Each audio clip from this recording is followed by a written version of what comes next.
नमस्कार किसान भाइयों, आप सभी का स्वागत है हमारे YouTube चैनल में। आज इस वीडियो में हम बात करेंगे हाइब्रिड सरसों की वैरायटी। सरसों की सबसे अच्छी किस्म कौन सी होती है, सरसों की खेती कब और कैसे की जाती है, सरसों की कौन कौन सी किस्में होती हैं, सबसे अच्छा सरसों का बीज कौन सा होता है, सरसों के बीज के मूल्य क्या होते हैं, 1 बीघा में कितने क्विंटल निकलता है, हाइब्रिड सरसों की पैदावार कितनी होती है और पायनियर सरसों की बुआई कब और कैसे करनी चाहिए। तो इन सारे टॉपिक्स पे हम इस वीडियो में बात करने वाले हैं। जैसा कि अभी सरसों की बुआई का समय आ चुका है, तो सरसों की फसल में सबसे अच्छी पैदावार लेने के लिए 15 से 25 डिग्री सेल्सियस तापमान की ज़रूरत होती है और इसके लिए अक्टूबर का महीना सरसों की बुआई का समय बहुत ही अच्छा माना जाता है। सरसों की फसल में एक साथ कई लाभ होते हैं, जैसे सरसों का तेल खाने तथा फलों के परीक्षण में यूज़ होता है, मालिश करने के काम आता है और सरसों की कटाई के बाद इसके तनों को हम ईंधन के रूप में भी प्रयोग करते हैं। इसके साथ हरी सरसों तथा सरसों के तेल निकालने के बाद सरसों की खली का उपयोग पशुओं के चारे के काम आता है। अतः सरसों एक बहुत उपयोगी फसल है। इस वजह से सरसों का हमें अच्छा खासा रेट भी मिल जाता है। हमारे देश में सरसों का उत्पादन बहुत ही कम हो रहा है, इसलिए सरसों के तेल का दाम बढ़ता ही चला जा रहा है। ऐसे में किसानों को चाहिए कि उन्नत शस्य क्रियाओं को अपनाकर सरसों की उन्नत खेती को बढ़ावा दें। इसके लिए किसान सबसे ज्यादा पैदावार वाली सरसों की उन्नत किस्में लगाएं। सरसों की कुछ प्रमुख उन्नत किस्में इस प्रकार हैं।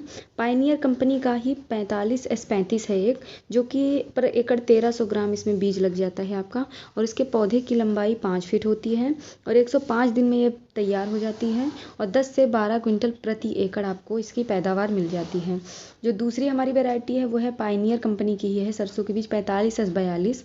इसमें जो है 1 kg पर एकड़ आपको बीज लग जाएगा और इसके पौधे की लंबाई 160 से 180 सेंटीमीटर होता है और 125 से 130 दिन में ये तैयार हो जाती है और 12 से 13 क्विंटल जो है पर एकड़ इसमें आपको पैदावार मिल जाती है। तो अब हमारी जो थर्ड वैरायटी है वो है पायनियर कंपनी की है 45S46। इसमें भी 1300 ग्राम के करीब बीज आपका लग जाता है 1 एकड़ में और इसके पौधे की लंबाई 190 सेंटीमीटर तक होती है और 125 से 130 दिन में ये पक करके तैयार हो जाती है ये फसल और 12 से 13 क्विंटल प्रति एकड़ आपको इसमें फसल उत्पादन प्राप्त होता है। और जो हमारी चौथी वैरायटी है वो है जूली। ये 1.5 kg के लगभग जो है इसमें बीज लगता है आपका 1 एकड़ में और 180 सेंटीमीटर इसके पौधे की लंबाई होती है। 130 से 135 दिन में ये पककर तैयार हो जाती है और 10 से 12 क्विंटल तक उत्पादन आपको मिल जाता है। अब हमारी जो पांचवी वैरायटी है वो है श्रीराम कंपनी की 1666। इसमें 1300 ग्राम के करीब बीज जो है प्रति एकड़ में लग जाता है। 170 सेंटीमीटर के करीब इसके पौधे की लंबाई होती है और 125 से 130 दिन में ये पक करके तैयार हो जाती है और इस वैरायटी से आपको 12 से 13 कुंतल तक के करीब जो है उत्पादन प्राप्त हो जाता है। और हमारी जो सबसे लास्ट वैरायटी है, छठी वैरायटी है, वो है PA 5210। इसमें 1.5 kg के करीब जो है आपका बीज लग जाता है 1 एकड़ में और 180 सेंटीमीटर इसके पौधे की लंबाई होती है। 130 से 135 दिन में ये पक करके तैयार हो जाती है और 10 से 12 क्विंटल जो है प्रति एकड़ में इसमें पैदावार आपको मिल जाती है। तो अब हम आपको कुछ प्रमुख बीजों के प्राइस के बारे में बता देते हैं। पायनियर सरसों की पैदावार सबसे अधिक होती है, इसलिए इस ब्रांड के बीज आपको कहीं भी बहुत आसानी से मिल जाएंगे। 45S42 पायनियर सरसों के बीज 550 से 750 रुपये तक प्रति kg मिल जाएंगे आपको और 45S35 पायनियर सरसों के बीज आप 550 से 600 रुपये तक प्रति kg मिल जाते हैं और 45S46 पायनियर सरसों के बीज का मूल्य 880 से 900 रुपये प्रति kg तक आपको मिल जाता है। तो अब आगे हम बात करेंगे हाइब्रिड सरसों की खेती से क्या लाभ होते हैं। हाइब्रिड सरसों की खेती से पैदावार तो अधिक होती ही है, साथ ही साथ इसकी यह खासियत होती है कि बुआई किस्में बीज की मात्रा कम लगती है और इन किस्मों में रोग नहीं लगते हैं, साथ ही इसमें तेल की मात्रा भी अधिक निकलती है। हाइब्रिड एवं उन्नत किस्मों की बुआई से सरसों की खेती से कमाई भी किसानों को अच्छी होती है। अब हम बात करेंगे बीज का शोधन, बीज का उपचार। बुआई के बाद बीजों का अंकुरण अच्छा हो और पौधे स्वस्थ रहें, इसके लिए सरसों के बीज को उपचारित करना बहुत ही आवश्यक होता है। तो अब हम आपको बीज के शोधन का तरीका बताते हैं। इसके लिए 2 ग्राम बाविस्टीन या थीरम प्रति 200 ग्राम बीज के हिसाब से बीजों को हल्के पानी में भिगोकर दवा में मिला देना चाहिए। इसके बाद सरसों के बीजों को 1 घंटे के लिए किसी छायादार स्थान पर सुखा लेना चाहिए ताकि दवा बीज में चिपक जाए। फिर इन बीजों की खेती में बुआई कर सकते हैं। तो अब आगे हम इस वीडियो में इस विषय पर चर्चा करेंगे कि सरसों की बुआई का सही समय क्या होता है। बहुत से किसान भाइयों को यह जानकारी नहीं होती है कि सरसों कौन से महीने में बोई जाती है। तो आपको बता दें कि सरसों की फसल में अच्छी उपज लेने के लिए सरसों की बुआई का टाइम का खास ध्यान देना चाहिए। इसलिए सरसों की बुआई सितंबर महीने के अंतिम सप्ताह से अक्टूबर महीने तक सरसों की बुआई कर देनी चाहिए। सरसों की सामान्य प्रजाति की तुलना में हाइब्रिड सरसों के बीज की बुआई करने से उत्पादन काफी ज्यादा होता है। जहां प्रति हेक्टेयर खेत में नॉर्मल प्रजाति की सरसों की पैदावार सिर्फ 10 से 12 क्विंटल ही होती है, वहीं प्रति हेक्टेयर हाइब्रिड सरसों में 30 से 35 क्विंटल उत्पादन मिल जाता है।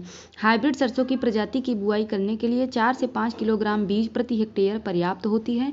सरसों की हाइब्रिड प्रजाति में 2 सिंचाई काफ़ी होती है। तो अब आगे हम जान लेते हैं कि सरसों की फसल में कीट व रोग का उपचार हम किस प्रकार करें। सरसों की फसल को जो सबसे अधिक नुकसान चेपा या माहू कीट और सफ़ेद रतुआ या चुरडिल आसिता रोग से होता है।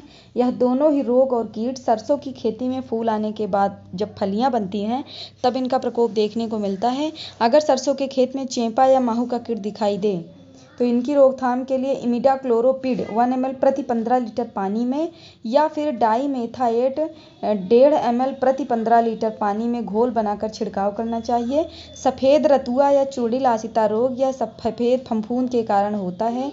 इसमें फसलों को बचाने के लिए डाईथेन M45 30 ग्राम प्रति 15 लीटर पानी या मीराडोर 15 ml प्रति 15 लीटर पानी में मिलाकर स्प्रे करना चाहिए। अब आगे आइए जान लेते हैं कि सरसों में खरपतवार नियंत्रण हम किस प्रकार करें।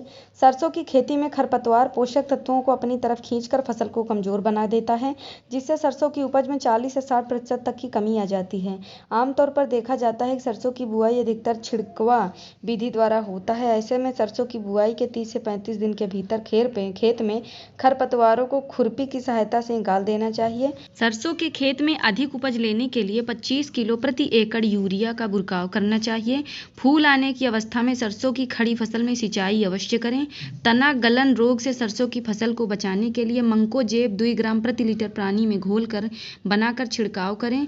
सरसों की फसल में माहू लगने पर इमिडाक्लोप्रिड 1 ml प्रति लीटर पानी में घोल बनाकर छिड़काव करें। फसल को खरपतवार से मुक्त रखें। खरपतवारों के कारण सरसों की उपज में 50% तक की कमी हो जाती है। सरसों की फसल की बुआई बहुत ज़्यादा घना ना करें, नहीं तो पौधे कमज़ोर हो जाते हैं। तो हम बात कर लेते हैं सरसों में कितने पानी देना चाहिए। सरसों की फसल की बुआई से कटाई तक 2 सिंचाई की आवश्यकता होती है। सरसों में पहला पानी बुआई के 30 से 35 दिनों के बाद फूल आने की स्थिति में और दूसरा पानी 75 से 80 दिन बाद जब पौधे में फलियां बनने लगे तब इस अवस्था में देनी चाहिए। ध्यान रहे कि अधिक सिंचाई इसकी नहीं करनी चाहिए, नहीं तो पौधे कमज़ोर हो जाते हैं। अतः सरसों में कितनी सिंचाई करनी चाहिए इसका ध्यान रखना चाहिए।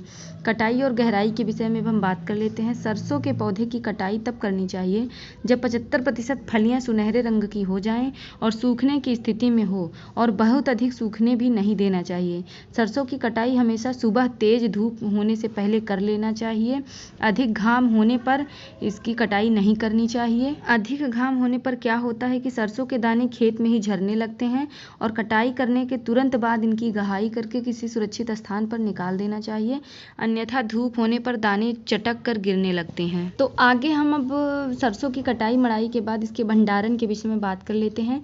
कटाई के बाद जब फलियां पूरी तरह सूख जाएं तब मशीन में मड़ाई करके बीज अलग करके धूप में अच्छी तरह सुखा लेना चाहिए ताकि इसमें नमी ना हो। इसके बाद इन्हें प्लास्टिक की बोरियों में भर करके घर में या गोदाम में इसका भंडारण करना चाहिए।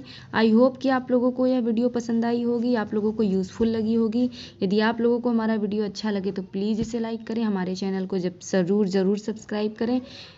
धन्यवाद। अब हाजिर होंगे हम और भी नए वीडियो के साथ, तब तक के लिए बाय बाय।